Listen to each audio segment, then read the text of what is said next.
Most Gachiakuta fans look at Riyo Reaper and think she's just the goofy member of Team Akuta.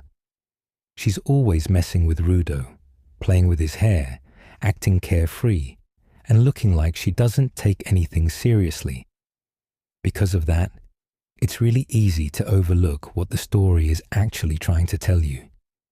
That playful personality isn't her whole character. It's almost like a mask she wears after everything she's been through. The more you learn about her, the more you realize she's one of the most dangerous and emotionally complicated people in the entire series. One of the biggest clues comes from the way Rudo first meets her. He watches her absolutely tear through trash beasts with her giant pair of scissors, like it's nothing. He's barely able to even follow her movements because she's just that fast. It isn't presented as some lucky moment either. The series immediately establishes that Riyo is an elite cleaner who has years of experience over someone like Rudo. She's not there to be comic relief. She's there to show Rudo what a real veteran looks like.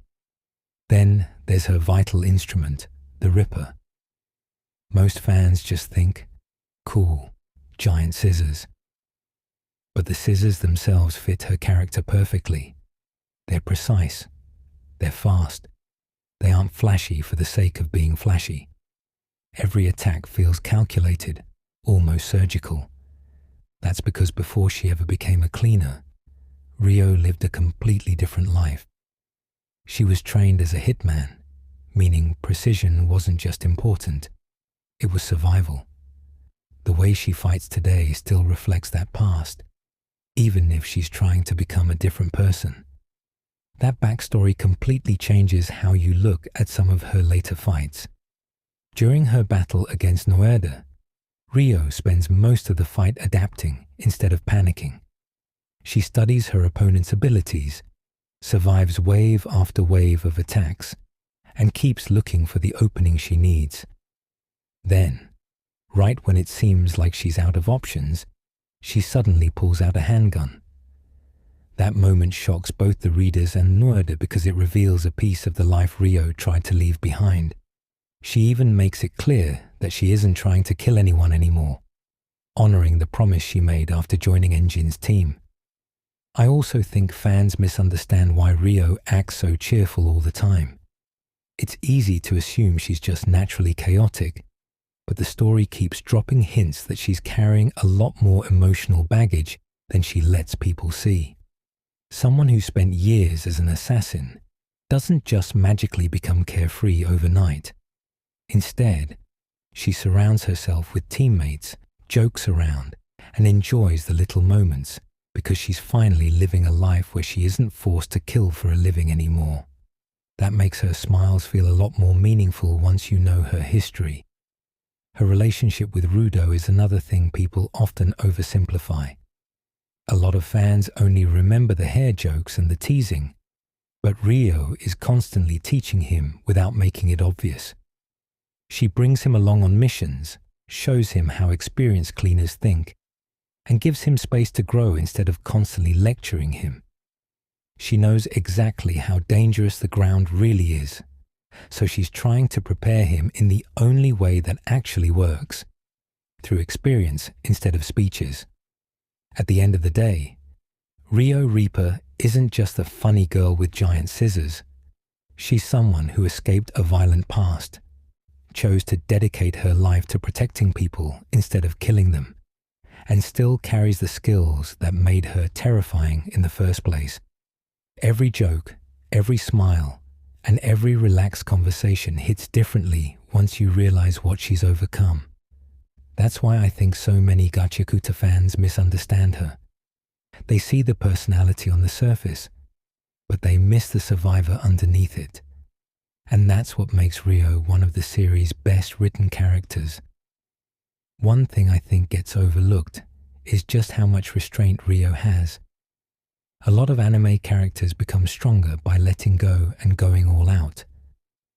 Riyo is almost the opposite. She's constantly holding herself back. She knows exactly how to kill someone because she did it for a living before becoming a cleaner. But now she's trying to solve fights without crossing that line. That actually makes her battles harder than they would be otherwise, because she's intentionally limiting herself. You can really see that during the Norda fight. At first, Riyo sticks to using the Ripper and hand-to-hand combat, trying to overwhelm her opponent with speed and technique. But once she realizes nobody can hear what's happening, her entire attitude changes.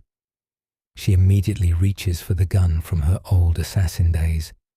It's such a jarring moment because it reminds you that underneath all those jokes is someone whose first instinct used to be ending fights permanently. Even then, she deliberately avoids fatal shots because of the promise she made to Engine. Another thing fans sometimes miss is how much Engine changed her life. Before joining the Cleaners, Riyo's skills were being used for the exact opposite purpose. Instead of protecting people, she was eliminating them. Meeting Engine gave her a completely different path. That's why she's so loyal to him. It's not because she blindly follows orders. It's because he gave her the chance to become someone she probably never believed she could become. That also explains why she gets so defensive whenever people start bringing up her past or her family. The manga makes it pretty clear there are wounds there that haven't healed yet. Every time someone gets close to those subjects, the fun-loving version of Riyo disappears for a second. You catch these little flashes of the girl she used to be, and they're honestly kind of heartbreaking because you realize she isn't running from her past. She's trying to keep it from controlling her future. Even her obsession with hair isn't just a random gag if you think about it. She's constantly touching Rudo's hair, asking questions about people's hairstyles, and even making jokes while fighting. On the surface, it's funny, but Kei Urana has sprinkled enough details throughout the story that it feels connected to Ryo's identity and memories. Like a lot of things in Gachiakuta, something that first looks silly usually ends up having a deeper meaning later. Her fighting style is another example of storytelling through action. Zanka fights with overwhelming power. Engine fights with confidence and experience. Rudo fights with raw creativity because he's still learning. Riyo fights with incredible precision. Every movement feels efficient. Every cut has a purpose. That doesn't happen by accident. It comes from years of assassin training where making one mistake could mean your own death. What's also interesting is that Riyo rarely tries to prove she's the strongest person in the room. She doesn't spend her time bragging or demanding recognition. Instead, she just quietly does her job. When trash beasts appear, she's already moving before everyone else has finished reacting. That confidence doesn't come from arrogance. It comes from experience. She knows what she's capable of, so she doesn't feel the need to constantly remind everyone. I think that's one reason she's such a great mentor for Rudo, without officially being his mentor. She never sits him down and gives some long motivational speech. Instead, she lets him watch how a professional operates. Every mission becomes another lesson. Rudo learns by seeing how calm she stays, how quickly she analyzes situations, and how she refuses to panic even when things look completely hopeless. Another reason people misunderstand her is because she's introduced fairly early in the story. Since she's around for so long, fans almost get used to having her around. But if you stop and think about it, she's involved in a huge number of important moments. Whether it's protecting teammates, taking on powerful enemies, or helping Rudo adjust to life as a cleaner, she's almost always contributing in ways that aren't immediately obvious. The contrast between Riyo and Jabba is especially interesting.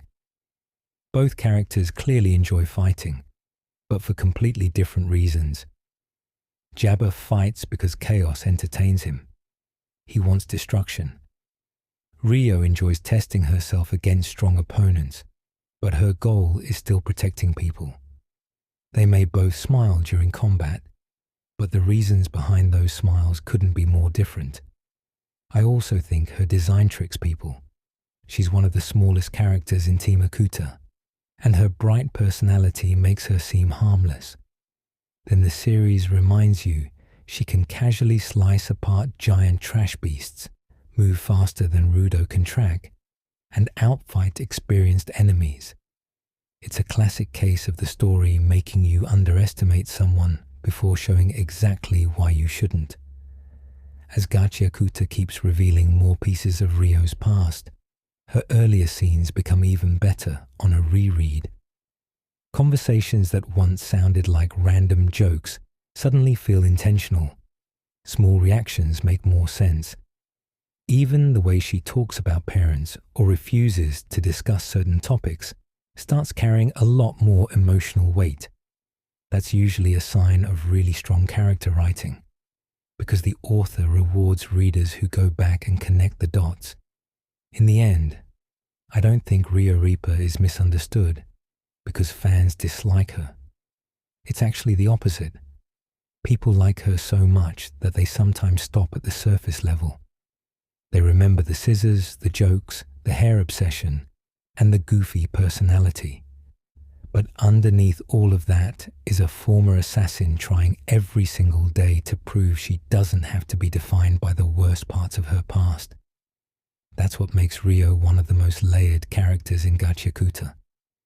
And I think we're still only scratching the surface of her story.